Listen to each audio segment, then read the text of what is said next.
Hey, Facebook Live and hey, Instagram Live.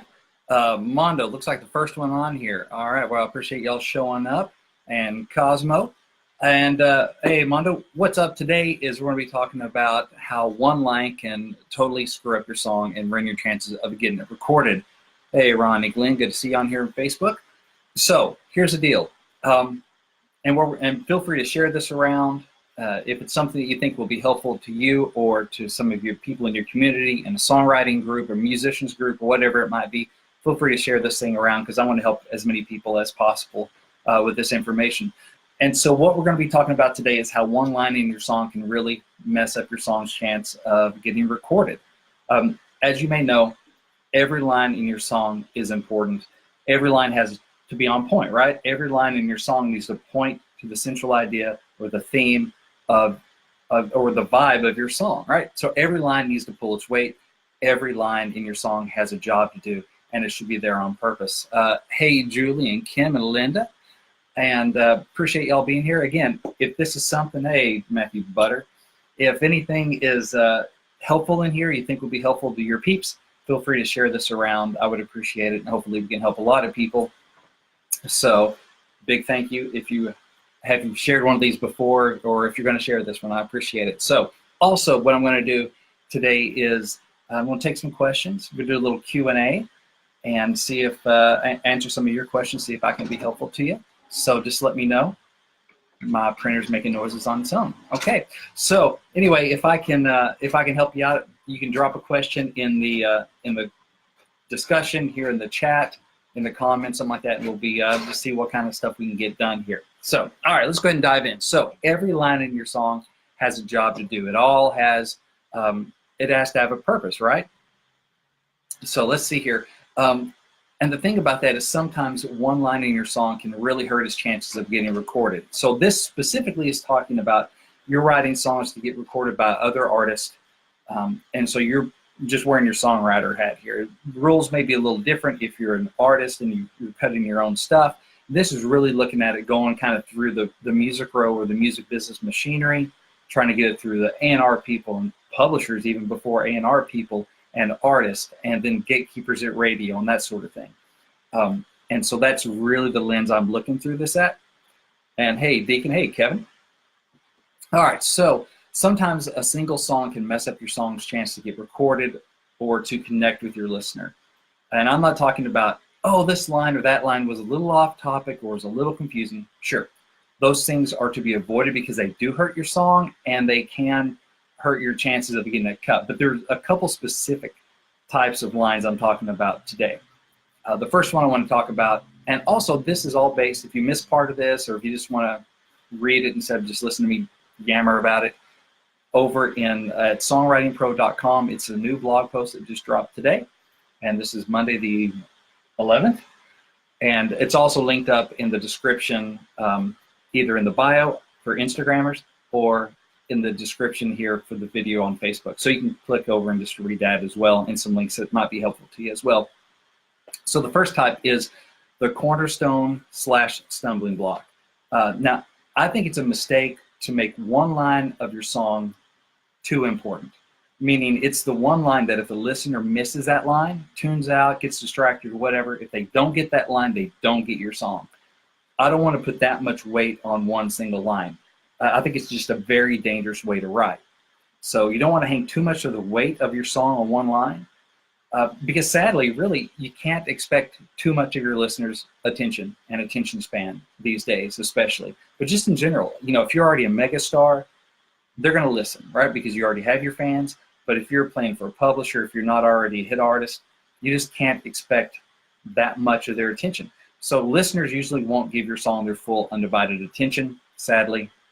We all want to be the center of attention, right? We want our song to be the pretty kid at the little junior, you know, Miss Songwriter pageant or whatever, but it's not always going to be that way. So what I do is I write expecting that the listener's going to zone out for at least a couple lines here and there. They're going to get a text, they're going to send a text, they're going to honk at a bad driver, they're going to get some notification on their phone, the kid's going to come in and say something, and whatever it is, right? So many distractions. They're going to email ping up. There's going to somebody, I don't know, that cute coworker is going to walk by their cubicle and it's going to distract them, whatever it is, right? So we just can't expect they're going to get every single line. And so I try not to give them one line that has too much to do, that reveals everything. And I'm not talking about the big surprise twist ending kind of line. Like that song, was it Kenny Rogers, The Greatest, that Don Schlitz wrote? You know, the kid, he's throwing the ball up, he's trying to hit it, and he misses it, and he throws the ball up, and he misses it. And then at the very end, he says, man, even I didn't know I could pitch like that. And so it's a big surprise, aha, great moment. I'm not talking about those. I'm talking about, it could be the line in the first verse that lets you know that the subject of your song is a single mother. And if you don't get that she's a single mom, the rest of it just assumes you know, and I'm confused the rest of the time if I miss that one line. Or the one line that lets you know the singer is in prison and assumes you know that the rest of the song, and if I didn't catch that line, I come in late, then I'm lost, right? That's, to me, an example of hanging too much weight on one line in your song. It's the cornerstone, but if they miss it, that cornerstone becomes a stumbling block. And then the listener's lost. And if they're lost, they're up here trying to figure it out, or they're changing the dial and they're gone, or they're just not in it emotionally because they don't understand what's going on. If I don't know what's going on, it's hard to be emotional other than frustrated, right? That's about the only emotion I get when I don't know what's going on. So whatever it is, you just want to pepper that information throughout your song. So if it's a single mom thing, you kind of want to reference it a couple times. So if they're just joining us at the start of the second verse, there's a chance for them to catch up and to know what the situation is. Or if they just miss that one line, there's something else in there that references maybe what that situation is. So I just want to kind of diversify, my portfolio. I don't want to put all my eggs in one basket, in other words. Another one. And also, if you have questions, drop them in the comments. If you share this, I would appreciate it. If you think it's going to be helpful, share it with your songwriter buddies and your songwriter groups, whatever it might be. Appreciate it. All right, the second one is the wait for it line. The wait for it, wait for it, wait for it. It's that line. This line usually is the twist, the big surprise, or otherwise killer line. The one that you're sitting in a meeting with a publisher or you're playing it out and you're thinking, oh, when it gets to this line, it's on. That's going to make this whole thing worth it. They're going to be so glad they listen once they hit this line. And that usually happens in the second verse or in the bridge or something like that, maybe even the last chorus. But the trouble with it is, and I hate to tell you, just like we can't expect the listener's full attention, we can't expect them to stick around for that line. Because, the danger of the wait for it line is that you can't make the listener wait for it, right? Every line needs to keep the listener's attention. I'll say that again. Every line needs to keep the listener's attention. We can't depend on them waiting till the end of the song for it to be worthwhile, because we don't have a captive audience. They have so many choices. And this, even if it's on the radio, they have so many choices, they can switch to something else. Much less if it's a publisher who's expecting the song's probably not going to be great, because mathematically they aren't. And if it's not killing them, he's gone. They're gone. They're on to the next one. They're going. I got 100 songs in my inbox I haven't gotten to, and this one's not killing me at the beginning. It's probably not going to kill me, and they're going to be gone. They're not going to wait for it. And so, just like the job of your song's first line is to get the listener to listen to the second line, the job of the second line is to get them to listen to the third line, while also giving us what we need for the story and for the emotional content of your song. So sometimes, you can get lazy, you can skate until you get to that last line and go, this one's going to make it all worthwhile. Can't build your song like that. I mean, I've done it before. I just have some twists. I'm just trying to get you to the twist, right? I think in a way of looking at it is you want the song to be strong enough that even if you don't reveal that twist, it's still a compelling song. And that twist just makes it so much more. Just makes you go, oh my gosh, okay, that's next level, right? That's where you want to hit. I mean, if you're feeling me, let me know. If you've been there, if you've made that mistake, I've made it. I'd hit the heart on here if I could, my own, because I've made the mistakes myself. I've been there, I've done that. All right, so some of these I've learned the hard way.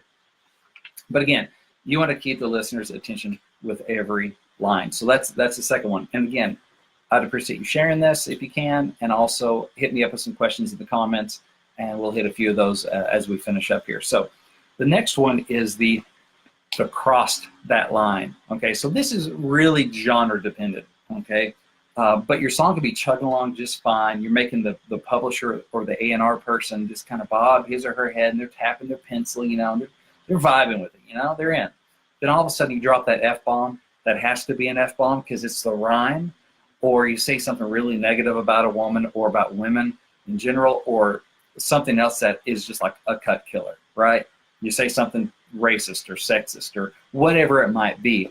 Again, genre dependent, and as times change, some of those things are trigger points are going to change as well. But you get what I'm saying. All of a sudden, there's this one line, and we're like, "Whoa, you cross that line." All of a sudden, that A&R person going, "No, I'm not going to pitch this because people in my genre aren't going to cut this because the radio in my genre isn't going to play this, and it's not an easy fix, and that may be something that boots your song." So that's one thing we want to be aware of. Sometimes, you know, you might be able to use something in a demo that's easy to change and almost give an alternate lyric in the when you give their lyric. That way, it's not a rhyme; it's something that can easily be changed. But you know, they're looking when they're cutting records, they're trying to narrow down the songs, and they're looking for reasons not to cut one of the songs because they're trying to get it down to 10 songs or 4 songs that the artist didn't write, right? And so just one of those things that could trigger people could be a reason not to cut that song. And so you want to be careful about that. So really, is this going to play on radio?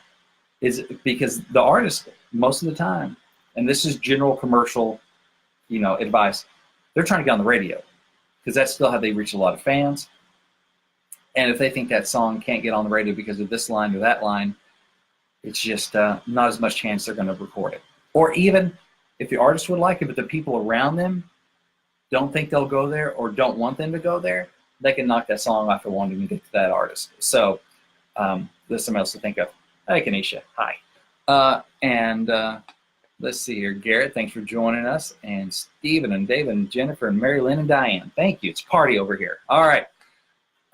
Another example of the cross that line is like you can have a happy love song and you're just chugging along and everything's like, I love you and you're sweet and you're awesome. Then all of a sudden along comes one line that reveals like, and our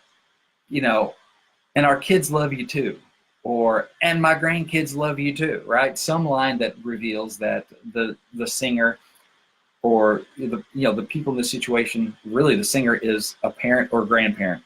That's another example. Now, I'm not telling you not to make the singer in your song a parent or a grandparent, that you can't write about that stuff. I'm not saying that. But the reality is a lot of artists in mainstream commercial, country or pop or whatever, they sing from a very young point of view. They don't sing about being parents. They don't sing about being married a lot of times. They sure don't sing about being grandparents. So if your song may be your life, and then you may write about being a parent, being a grandparent, whatever, and that's great. It doesn't make your song better or worse. It just makes it probably less likely to get recorded by another artist because that's just math. There are fewer artists that will go there, that will talk about being a parent, talk about being especially a grandparent, even if they are one. Not that it can't happen, not that some of those songs don't get cut, because some of them do. Thankfully, hey, I'm a parent, and I'm glad to hear some of those songs. Heard a parent song just this morning that just killed me. So I love those songs, but also I'm very selective about putting that into my songs just because it's math, right? It's the math of how many people could I pitch the song to that could record this song. Any parents out there? Anybody? Anybody else? I got like 5 kids. I'm tired. So anyway, all right. Let's see here. So those, so again, like with the parent thing or the line that may be, sometimes too real for radio, just know that there's a chance that it's going to lower your odds of getting the song through the machinery, your song getting cut, that sort of thing. What I want you to do is just make those choices on purpose, right? Because a lot of times you might not make them on purpose. It's just, it comes out, it's your life, or you just kind of go with what happens, and you're not thinking about it too much. And I just want you to think about it and make that decision on purpose, because it's it's your song, right? You can do what you want. You own it. It's your song. But I just want you to know what some of the possible consequences are. All right, and that way you just make it on purpose. Sometimes those lines end up in songs, and people aren't even aware of it, of what the possible consequences of that could be. Oh, you mean, oh yeah, that's right. I never even thought about, most of these singers act like they're 22 and they don't sing about being parents or being married or having kids or whatever. Well, yeah, just be aware of it. And then you make a choice on purpose and you live with it. So again, I'm not telling you not to write certain things. I'm just telling you, just be aware of it and make a choice, right? That's a good thing. You're making choices. You own this stuff. It's your business. And also, knowing how to avoid some of these type of lyrical landmines can make a big difference in your songwriting. Because again, they're looking for reasons not to cut one. So again, this is linked up in the bio on Instagram. It's linked up in the comments on Facebook, and you can click over there if you want to read the blog. But also, I have a cool event coming up. On every Tuesday night in April, so that's next month, I'm hosting the C4 Experience. I do this twice a year, and just me and only 10 songwriters. We get on every night, every Tuesday night in April for 2 hours each. And what we're doing is we're talking about how to write more commercial songs. So we cover stuff like this and a bunch of other stuff. We also do a series of one-on-one kind of spotlight sessions with songwriters during that time. And so a couple spots are already gone, so we even have less than 10. So you can also get to that through the link in the bio or at the link in the discussion over here on the comments, the video description on Facebook. But there's a couple things cool about that. If I have a workbook called Cuttable, it's basically how to write market smart songs, how to give your songs a better chance and a competitive edge in the market. This is not stuff like, hey, this stuff is hot right now, so write this. This stuff is out right now, so write this. No, it's about teaching you how to kind of study the market, predict where it might be going, how to figure out what kind of stuff certain artists do say and what kind of stuff they don't say. And so it's evergreen, right? It's stuff that it's not giving you a fish. It's trying to teach you how to fish, right? They say you give a man a fish, he eats for a day. You teach him how to fish, he eats for a life. And so this is all about teaching you how to fish, how to make wise choices with your songs to give them the best chance of getting cut. So we got that going on. Also, we do one-on-one spotlight sessions. So each songwriter will have a 45-minute session that everyone gets to watch, but it's your time to ask questions, go through songs with me, get some feedback, that kind of thing. And everyone kind of learns from everyone else's questions and the feedback I'm giving to everybody else. So it's a really cool experience. There have been several people go through it. We just have a couple spots left.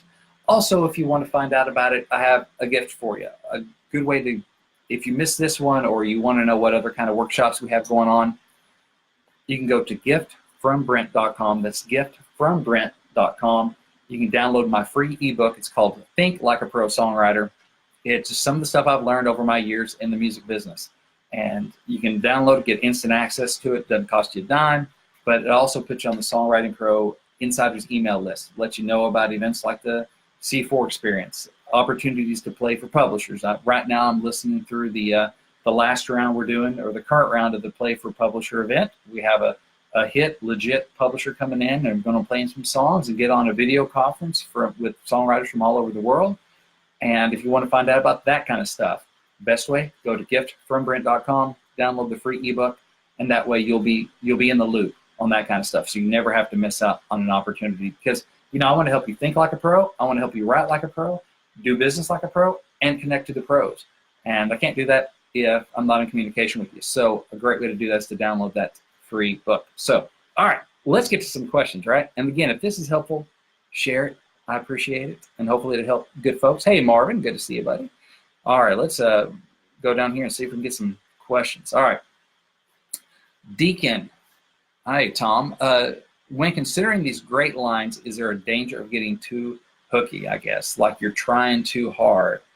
Yeah, I guess there's a danger of that. I mean, that sounds like it's something that's really subjective and really in the ear of the beholder, I guess. I heard a great piece of advice. I can't remember where I heard it now, but I'm pretty sure it was another hit writer. But they said, even wordplay has to be true. Even wordplay has to be true, right? So you can be really clever, but the big thing is to be true, and that will resonate. And so I think the danger of getting too hooky is when it's like, oh, it sounds good, it's clever, but it's not resonating with me as being a real emotion or real to the situation. You just couldn't resist the joke, right, or the wordplay. So wordplay still has to be true. That's my best advice for that. If it's true, then say it as clever as you want to, as long as it's, people can understand it, right? They don't have to take a break and think about it for 10 minutes to get it. So that's my best advice for that. Wordplay still has to be true. Kevin Lynch says, in the demo session, I typically have the singer dub an alternate word or phrase just in case. Dude, I think that's a great idea because they're there, they're singing it. It's not going to cost you hardly anything extra, right? You just have a different mix of the song, alternate lyric. I have some of those myself. We've done some songs that feel really young, and so we might have one. I remember there's one song that one line was like, somebody, it's just right for a margarita night. And we thought, this could also pitch young. It could go for girls under 21. So we had an alternate line. It's like just right for a girls' night or something else. I can't remember exactly, but we had an alternate line that we felt was still strong, but just left out the alcohol reference. And that was like, there's some people that don't want to sing about that, and we could pitch that to them. Or there's some, in this case, female song that they're under 21 or it's not their brand, they don't want to sing about. Great, we can pitch this, but it didn't cost us any extra. So that's a good point, Kevin. Thanks for bringing that up. Lance, 4 kids. Julie, 3 rookies. I'm just kidding.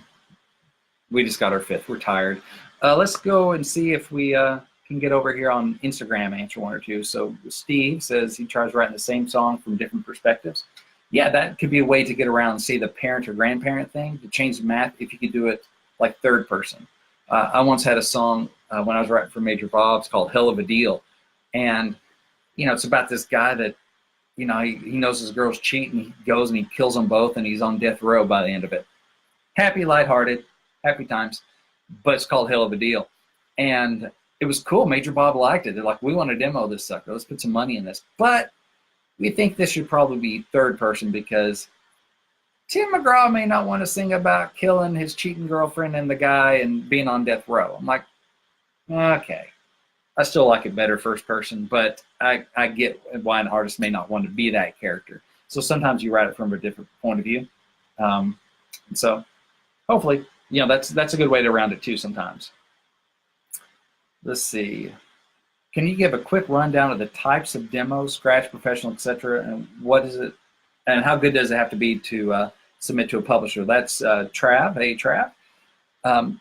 So you got everything from work tapes, which is just like you banging on the guitar or piano, singing into your iPhone, right? Singing into your voice, your memo recorder, or whatever. So there's that. There's, guitar vocal or piano vocal, which is separate tracks, but a good, clean, single instrument, good, clean vocal, maybe a little extra instrument. I mean, it goes there, and there are all kinds of like, now we added a loop. Now we added some drum. Now we added another guitar. Now we added some harmonies. And that, pretty soon you get all the way up to, full tracks, which are produced, but like by a dude or a girl in her bedroom, right? Can do all that stuff. So it sounds great. Has all the instrumentation. It's maybe just not live. To full band, kind of the Nashville Music Row you think of, 6 players in a studio knocking it out. So there's everything in between.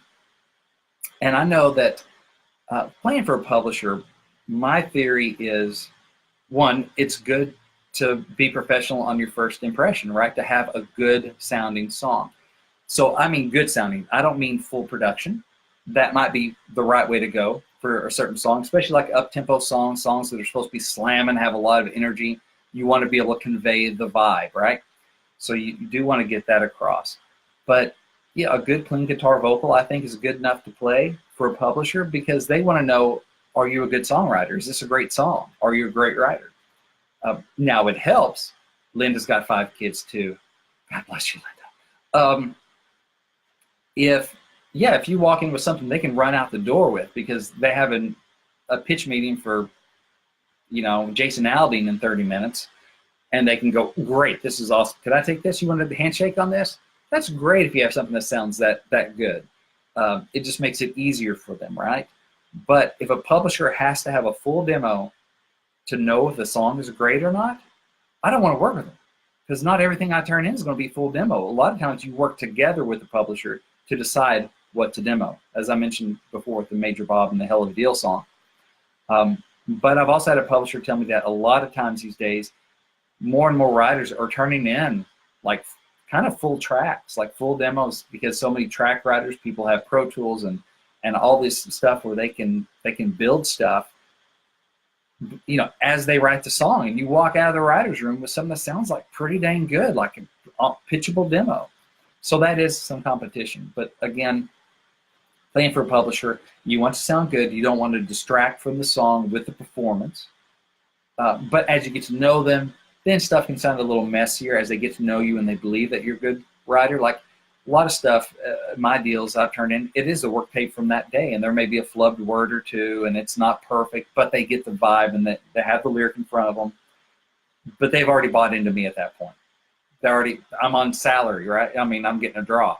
So they already think I'm great, and they're just looking for the best of what I got.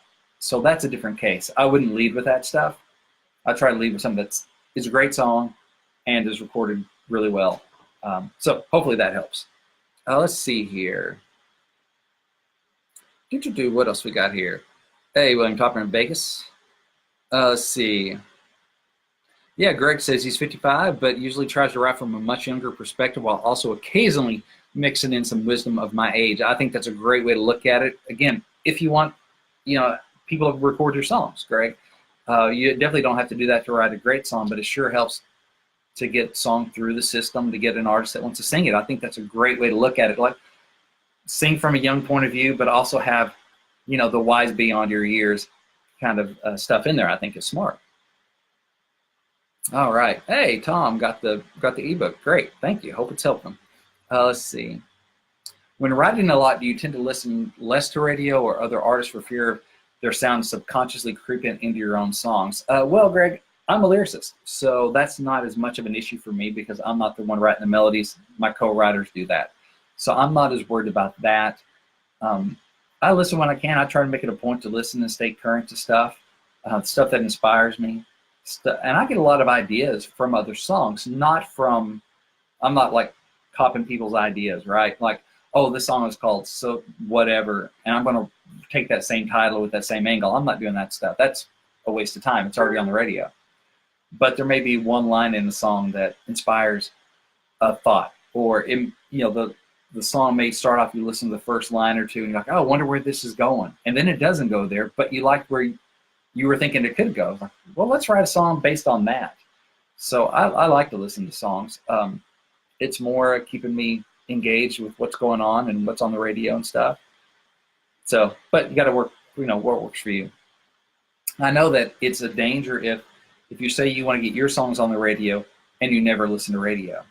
How do you even know what the target is? And even then, you want to write ahead of that. But if you're not current, if you don't know what's going on, what chance do you have of getting something of yours on there? Let's see. Try a positive, upbeat love song. Yeah, it's a good way to go. I am well, Tom. Thank you. Let's see.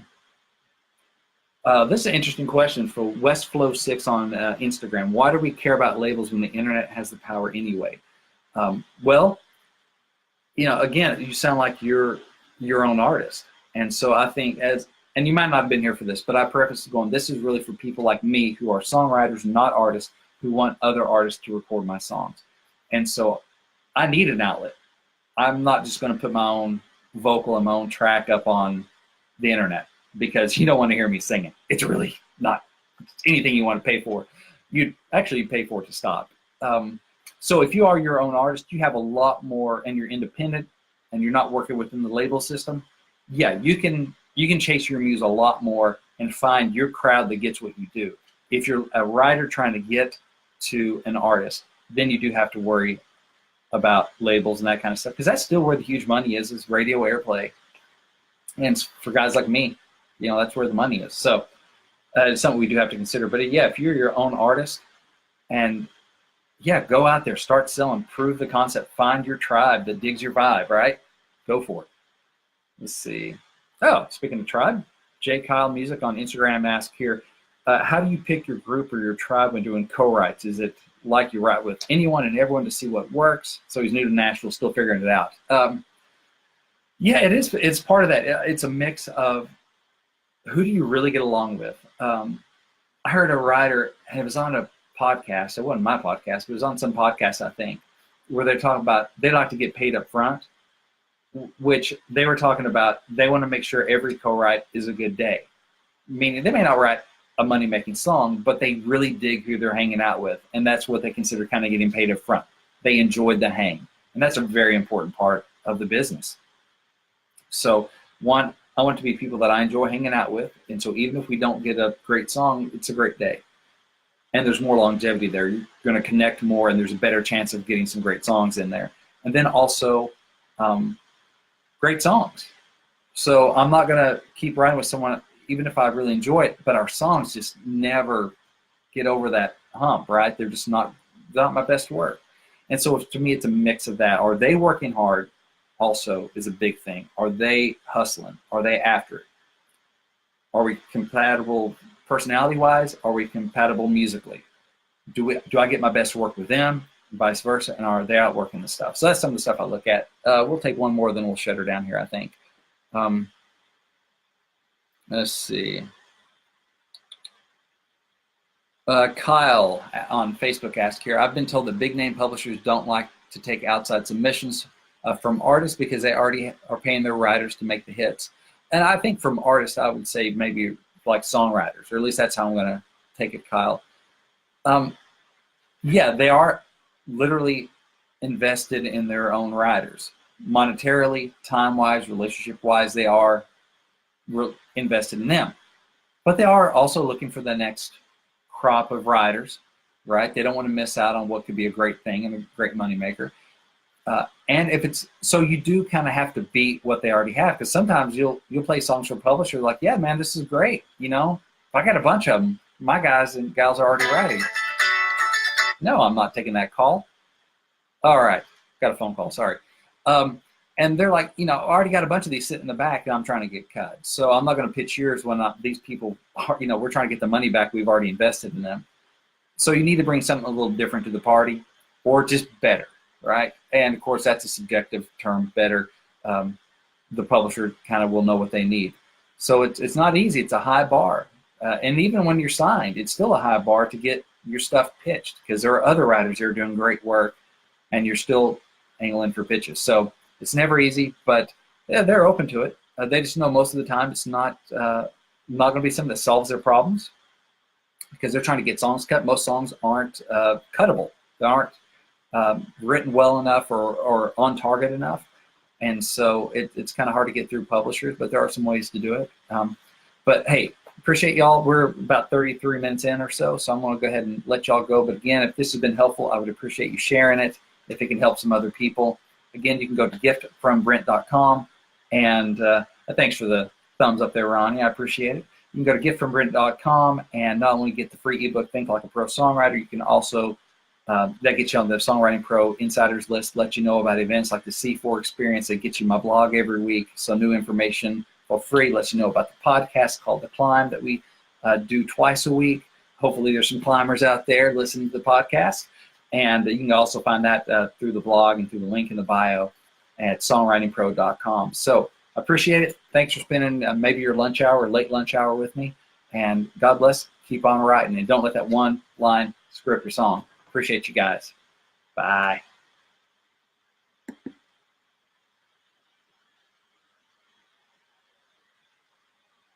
Adios.